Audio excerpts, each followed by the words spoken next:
Bismillahirrahmanirrahim. Assalamualaikum warahmatullahi taala wabarakatuh. Alhamdulillahirabbil alamin wa sallallahu ala sayyidina Muhammadin wa ala alihi washabihi wasallam. Amma ba'du. Saya agak senang ya hari ini tatkala melihat YouTube di beranda saya itu bersih dari termul. Pada kemana ini ya termul itu? Ini anomali semenjak di Rakyat Bersuara tidak ada termul serabutan. Yes, yes, ya. Saya cari-cari sampai cari-cari termul pada kemana. Ini saya betul-betul berbahagia ya. Ya kurang ya kurang ramai sih sebenarnya ya nggak ada termul. Tapi itu doa kita setiap hari itu saban hari doa kita. Mudah-mudahan termul binasa, termul binasa, termul binasa. Nah ini nih sepertinya sudah mulai menampakkan tanda-tanda mustajab doa itu ya. Nah baik, saya sampai melihat nih. Saya tidak perlu menunjukkan lah ya, bisa dicek sendiri. Coba cek tuh channel-channel termul kayak Bang Bill Offside. Itu 3 hari kemarin, ya maksudnya selama 3 hari terakhir ya, 3 hari terakhir itu viewsnya sedikit ya, menurun. Jadi ya itu momennya itu setelah Rakyat Bersuara Selasa minggu kemarin ya, dan Selasa pekan kemarin, dan saat Jokowi ke NTT tuh. Entah mungkin itu terlalu banyak habisin biaya ya, jadi telat bayar atau bagaimana saya nggak tahu. Kemudian Andi Azwan itu saya sebelum membuat video ini ada lah begitu ya sekelebat video baru, tapi bukan dari channelnya. Kalau di channelnya itu udah 3 minggu nggak bikin video tuh. Ya Azwan lah ya katanya, nggak pakai Andi. Kemudian Rismon Hasiolan Sianipar Ang nggak ada, nggak tahu kemana tuh orang. Eli dan Leti punah. Eli dan Leti punah, nggak ada ya. Ini minimalnya beberapa hari terakhir ini ya. Kemudian ada Darmawan tuh entah kemana. Ini kemana ya para termul itu? Aduh. Tapi jangan dikangenin karena itu adalah doa kita sehari-hari. Mudah-mudahan apabila terus seperti ini ya, beberapa pekan ke depan kita akan menyaksikan tema yang lebih menarik, karena pembicaraan di ruang publik itu sejauh ini ya pasti selalu ada. Itu sudah dari zamannya Socrates itu ya, Socrates. Sudah dari zamannya Socrates, ruang publik tuh nggak pernah sepi. Cuman ya perpindahan tema selalu ada. Nah mudah-mudahan kedepannya ini kalau kita berbicara ruang publik diisi oleh orang-orang yang meskipun berseberangan pandangan berkualitas begitu. Sampai ya saya iseng tulis, cari, sampai saya mencari coba ya. Biasanya kan termul itu kalau di beranda saya, karena saya sering mereaksi, biasanya termul itu ada aja lewat begitu. Ih, ini mah nggak ada, sampai saya harus nyari Egy Sujana kemana ya. Sampai saya dicari tuh Egy Sujana. Ternyata ada ini Egy Sujana mah baru videonya 3 jam yang lalu dari video ini dibuat ya. Perihal apa? Nih judulnya nih, live. Egy Sujana diperiksa Polda terkait laporan ancaman pembunuhan dugaan pendukung Roy Suryo. Ini mau bikin drama apa? Apakah sekarang para termul yang mau playing victim ya, katanya ada ancaman pembunuhan. Nih ya, saya itu beberapa waktu saat-saat di YouTube begitu, itu ancaman yang seperti ini masa ban hari saya dapatkan, sampai mereka capek sendiri begitu ya. Ada yang bilang bilangnya apa gimana ya, tunggu katanya 3 hari lagi bakal ada timah panas bersarang di kepala. Sampai sekarang nggak ada apa-apa bersarang di kepala saya ya, jangankan timah panas, kutu saja tidak, alhamdulillah. Nah ini Egy Sujana lapor ke Polda, katanya ada ancaman pembunuhan. Nah, dilihat dari komennya sih lucu-lucu nih. Cuma 4. Yang komen juga cuma 4 akun nih. Wuri PKI. Apa ini? Nggak ngerti tuh. Melihat Egy ini pengecut, dia yang mulai mengajak para tersangka ijazah, malah dia yang mengejek ya. Mengejek apa mengajak sih? Dia yang mulai mengejek para tersangka ijazah, malah dia yang kabur dan nyerang balik temannya. Apa pantas orang ini disebut orang baik? Kalau gue bilang dia adalah seorang pengkhianat. Ini ada yang ngasih semangat. Semangat Pak Egy. Jangan biarkan orang berbuat semena-mena mengancam keamanan orang lain. Hanya penakut, pengecut, dan orang kalah saja yang bisa mengancam. Maaf Pak Egi, seharusnya Anda itu dah diam aja. Nggak aneh-aneh lagi karena Anda dah lepas dari jerat hukum, terlepas dari kontroversi. Ya, kontroversi. Duh, Sunda saya keluar nih. Kontroversi yang Anda lakukan biar nggak bikin gaduh terus. Oh, itu 4 orang saya sudah. Ya, tampil juga nggak ada yang merhatiin. Aduh, termul. Kasihan banget. Dan kalau di akun saya juga sama ya, di video saya juga, di komentar video saya itu beberapa hari terakhir sepi. Termul itu yang ada cuma 1 ekor. Biasanya ada beberapa ekor. Kemarin cuma ada 1 ekor. Nggak ada pada kemana, saya nggak tahu. Kenapa ini ya? Ini fenomena apa? Baiklah, ini kan kita saksikan saja dulu videonya Egy Sujana yang mana melaporkan ada ancaman pembunuhan, langsung ada dugaan pendukung Roy Suryo. Waduh. Egy, begini ya. Saya itu dikasih tahu sama bapak saya dulu begini. Kalau kamu itu kesel sama orang, saking keselnya sama orang, awas jangan sampai punya cita-cita membunuh orang itu. Ya, kenapa? Nanti juga dia mati sendiri. Jadi nggak usah sama kita diambil nyawanya juga. Nanti dia mati sendiri begitu. Itu adalah perbuatan sia-sia membunuh orang itu ya. Jangan, udah jelas dosanya, udah nggak usah diomongin lagi. Apalagi ini Egy Sujana. Egy Sujana kok mau dibunuh? Aduh, itu perbuatan yang yang sia-sia, perbuatan yang konyol. Kalau ada cita-cita mau membunuh Egy Sujana. Bentar lagi juga kesandung batu dia Pak. Gelutak-gelutuk udah selesai, tamat. Ya, gak usah. Gak usah diambil jawabannya. Baiklah, kita saksikan laporannya Egy Sujana. Saya senang betul. Ada sedikit rasa hampa sih sebetulnya. Jadi termul pada kemana? Saban hari ngomongin termul itu. Karena nggak ada ya, asa kehilangan belahan jiwa. Tapi rasa bahagianya lebih besar karena itu keinginan kita tuh saban hari. Kita saksikan saja lah ini. Egy Sujana. Mari kita simak. Hari ini tanggal 4 Agustus 2026 saya dapat panggilan dari Polda Metro untuk dimintai klarifikasi terhadap LP 1 bulan lalu, tepatnya tanggal 2 Juli, saya melaporkan seseorang yang mengancam. Jadi saya sangat prihatin gitu ya, karena ancaman ini berasal dari orang-orang yang mendukung Roy Suryo. Jadi mengatasnamakan itu. Ya, siapa namanya Egy, jangan dulu dibawa-bawa nama Roy Suryonya. Dan kalau ini adalah LP sebulan lalu, Pak, saya mau dibunuh.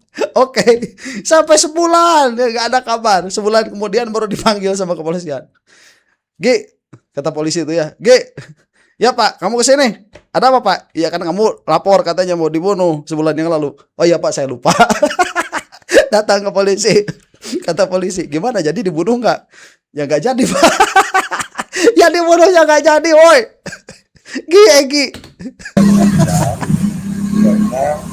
Karena dilihat di video, dikirim video, saya menyatakan Roy itu yang pecundang, bukan saya.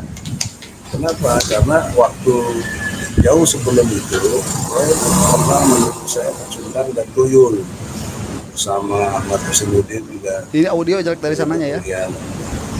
Nah semua itu kan omongan harus dibuktikan. Faktanya waktu itu sebulan lalu itu Roy Suryo ditangkap. Logika saya secara hukum, orang-orang pecundang itu kan artinya orang-orang yang loser, orang-orang yang kalah.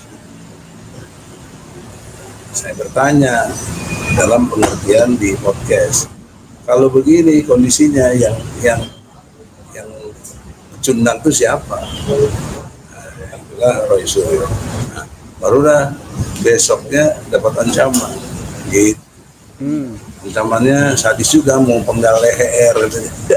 Kan pernah juga dia kan waktu itu lapor juga ada mungkin filenya kalian.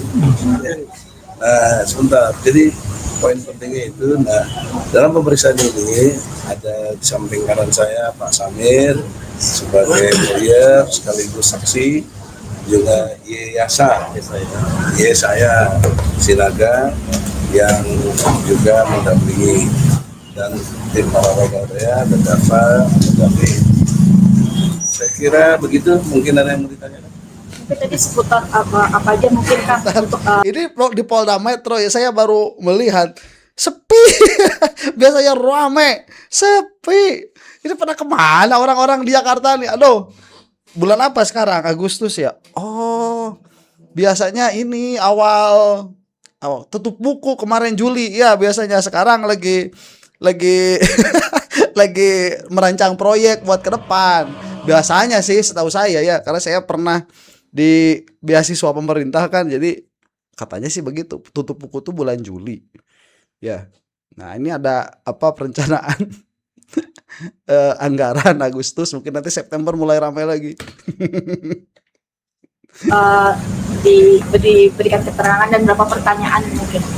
Iya, sekitar 8 ada 18 poin. Colek audio. Pertanyaan tersebut ditanyakan seputar waktu kejadian, bagaimana kejadian tersebut terjadi, seputar itu juga bukti, juga bukti. Nah, kita nyerahin flash disk Satu untuk standar sensor dan beberapa transkrip daripada voice note ancaman tersebut. Terkait ancaman tersebut menurut kami itu sudah merupakan ancaman pembunuhan ya, karena ingin mempenggal leher orang. Berapa kali Bang Eki mendapat ancaman pembunuhan itu? Ya kalau pembunuhan baru sekarang, kalau dulu waktu di Malaysia saya dikejar-kejar hitman. Hitman itu pembunuh bayaran loh, tapi dugaannya orang dari Malaysia itu unsurnya dari bangsa tertentu lah kalau saya sebut, yang ngejar-ngejar saya. Alhamdulillah atas perlindungan Allah, saya selalu mohon kepada Allah, walillahumma maulakum wa huwa khairun nasirin. Aduh. Jadi Allah lah tempat berlindung dan minta tolong. Jadi saya minta tolong Allah sampai detik ini. Tapi saya tidak mau balas lagi secara preman. Insya Allah saya bisa lah juga nih. Ya, ngerti lah. Bagian terakhir itu mah benar ya, minta tolong ya sama Allah, hakikian ya, setelah hakikat. Tapi kan kalau minjem duit sama tetangga juga. Aduh saya itu mah GG ya. Di Malaysia saya dikejar-kejar hitman ya, hitman itu pembunuh bayaran begitu. Siapa yang mau bunuh Egi udah kayak gini? Udah dibiarin aja, gelinding sendiri itu udah. Tamat riwayat, gak usah diambil nyawanya Egi ini. Tapi itu tidak benar secara hukum. Yang benar adalah saya lapor polisi. Ya, tidak seperti mereka kok begitu. Kan kita ada budaya dialog. Kalau nggak suka ya dialog. Kenapa harus pakai ngancam? Kenapa ngancam? Nah yang menarik lagi omongan yang ngancam saya ini, namanya Denny Arwin. Dia bilang kamu terima uang 150M. Kamu tahu persis tuh, 150M dari Jokowi. Kamu sokok saja Sigit Kapolri supaya nangkap saya. 10 miliar kasih Sigit supaya nangkap saya. Itu menurut saya sih, kalau saya lihat backgroundnya dia tamatan SMP juga enggak kelihatannya. Jadi uneducated ini orang. Tapi dugaan saya, kenapa ini terjadi?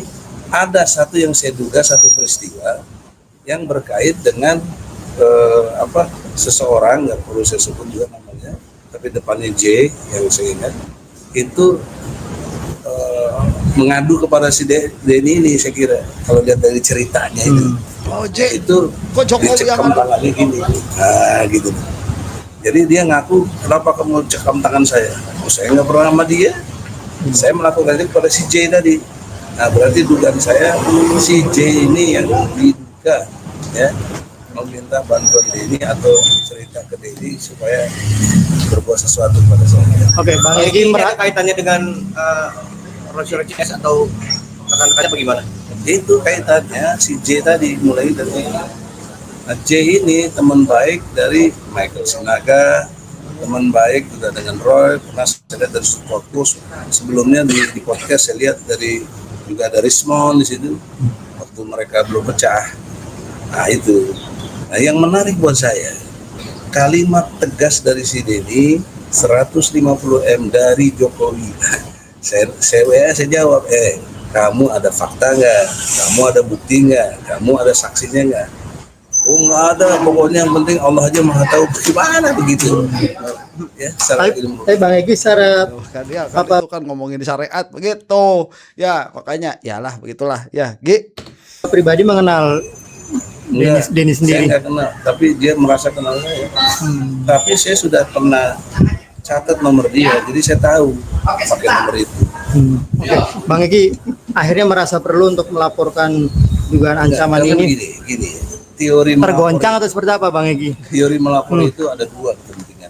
Sebulan lalu. Satu, kita tidak boleh underestimate, menganggap remeh orang itu nggak boleh.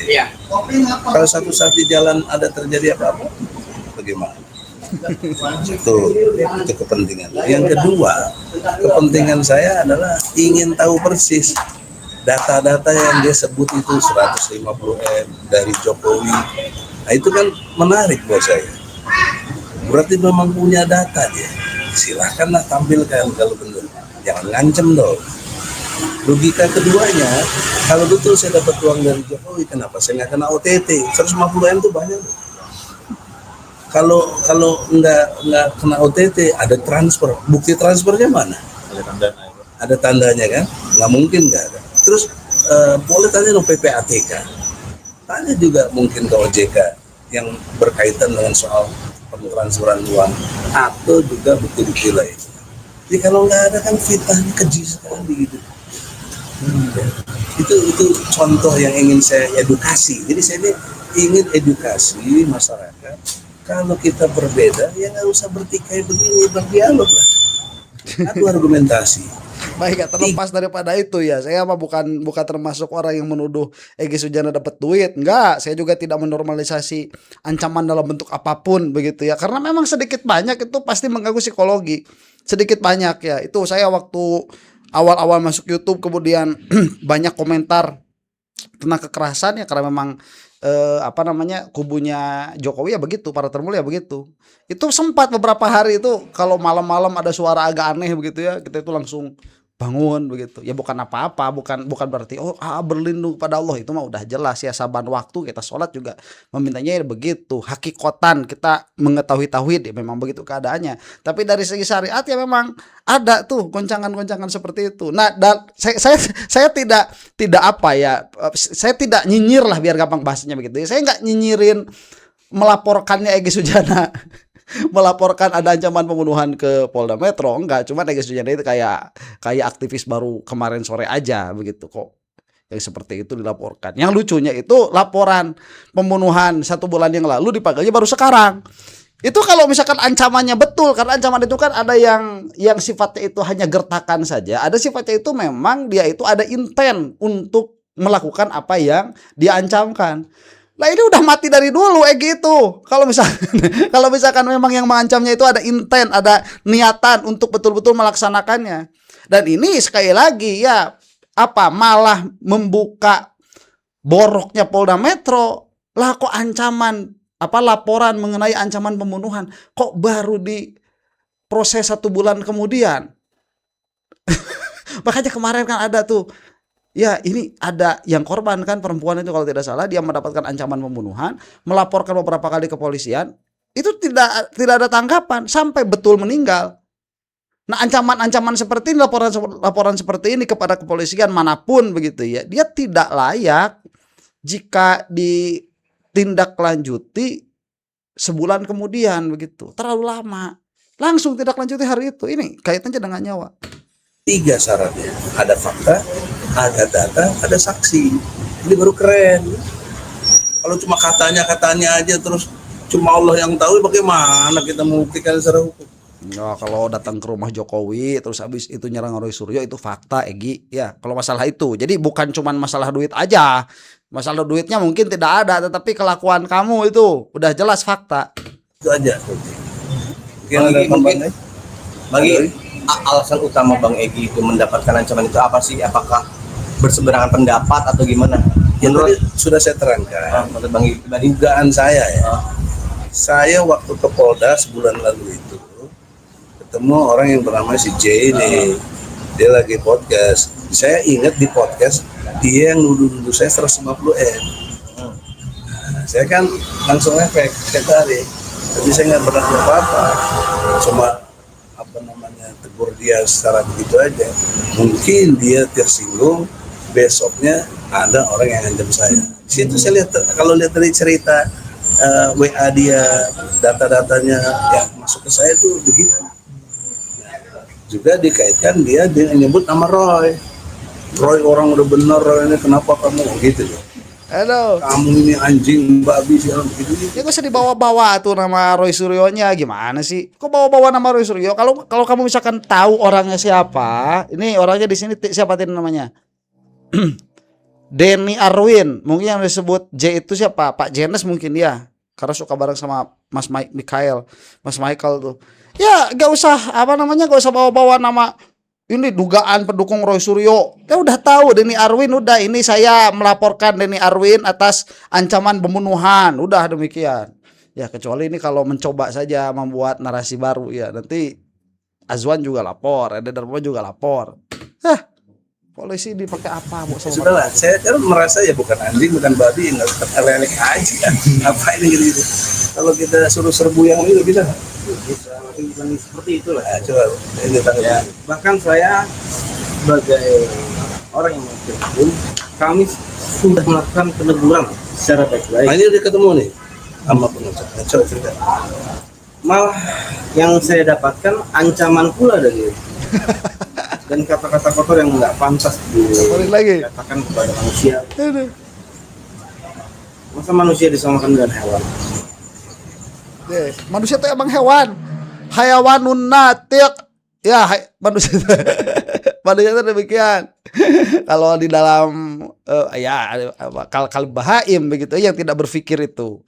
Ya kalau masalah Egy ya demikianlah ya.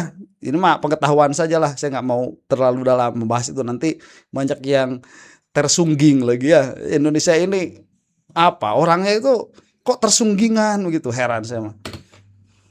Sebenarnya orang ini bukan orang pendidikan. Ada di Indonesia ini ada polisian, kalau nggak mau buktikanlah dengan data yang ada. Bukan diajak bertemu, diajak dialog, malah menghilang, tidak mau bertemu, terus melakukan pengancaman terus menerus.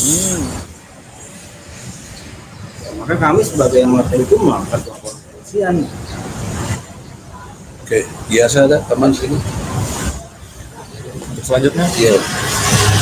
selanjutnya akan dilaksanakan pemeriksaan 2 saksi lagi ya. Iya. Jadi biar ini proses akan terus berlanjut. Kita menunggu pemanggilan 2 saksi supaya kita maju ke proses selanjutnya. Akhir dari saya, proses hukum ini kan harapan masyarakat untuk dapat keadilan, terutama saya yang diancam, yang dibunuh, didorong lehernya, dihina, direndahkan, dicaci maki, yang menurut saya udah keterlaluan. Tapi kami dalam ajaran Islam tidak boleh, justru balaslah kejahatan dengan kebaikan. Kebaikan dalam perspektif cara, polisi lah.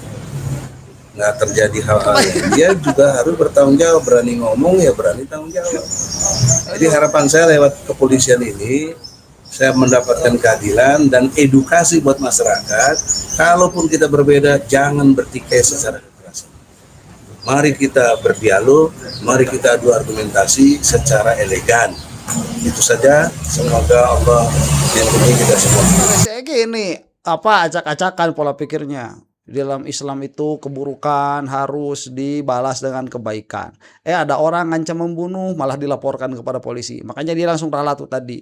Jadi dalam pikiran saya kebaikan itu ya kepolisian. Atau enggak apple to apple ya, enggak apple to apple dalam pengertian bahwa orang mengancam lah kok. Dalam hal ini bukan mengancam dulu lah ya. Jadi kalau misalkan Egy itu merasa punya prinsip bahwa keburukan itu harus dibalas dengan kebaikan secara mutlak begitu. Ya kalau misalkan diperlakukan buruk sama yang disebut tadi pendukung Roy Suryo ya, yang mana Mas Roy juga mungkin tidak akan menerima namanya dibawa-bawa dalam permasalahan ini kalaupun memang ada unsur pidananya di situ. Harusnya ya ngajak makan begitu ya. Ente yang mau bunuh saya. Ijan bakso yuk. Itu kan keburukan dibalas dengan kebaikan. Begitu saya traktir. Nah itu traktir udah makan. Ngapain sih mau bunuh? Saya ini udah tua. Bentar lagi juga saya mati. Gak usah lah beresiko begitu. Kan begitu bagus. Ya kalau mau begitu. Ini malah dilaporin ke polisian. Yang mana itu juga udah sebulan yang lalu. Tidak tahakkuk. Tidak ada. Intennya itu gak ada. Ya mungkin orang itu memang kasar. Iya. Kemudian sedikit-sedikit bawa pembunuhan mungkin iya, dan tapi saya juga tidak menormalisasi hal itu ya, dalam pengertian di ruang publik itu janganlah ancaman-ancaman seperti itu sudah bukan sebuah dialektika berpikir, itu sudah persekusi psikologi itu, dan itu memang yang biasanya sering dilakukan sama Termul biasanya. Dan kalau misalkan ada memang ini yang namanya Denny Arwin itu happens to be ya, kebetulan pendukungnya Roy Suryo kemudian melakukan ancaman seperti itu juga nggak wajar, dilaporkan ya, itu hak yang bersangkutan begitu. Cuma deh jangan bawa-bawa nama Roy Suryo-nya ya, dan ngaca lagi begitu ya, ngaca kamu itu nggak konsisten udah berpikirnya, udah pikun. Demikian, mudah-mudahan Termul semakin binasa karena kita sedang melihat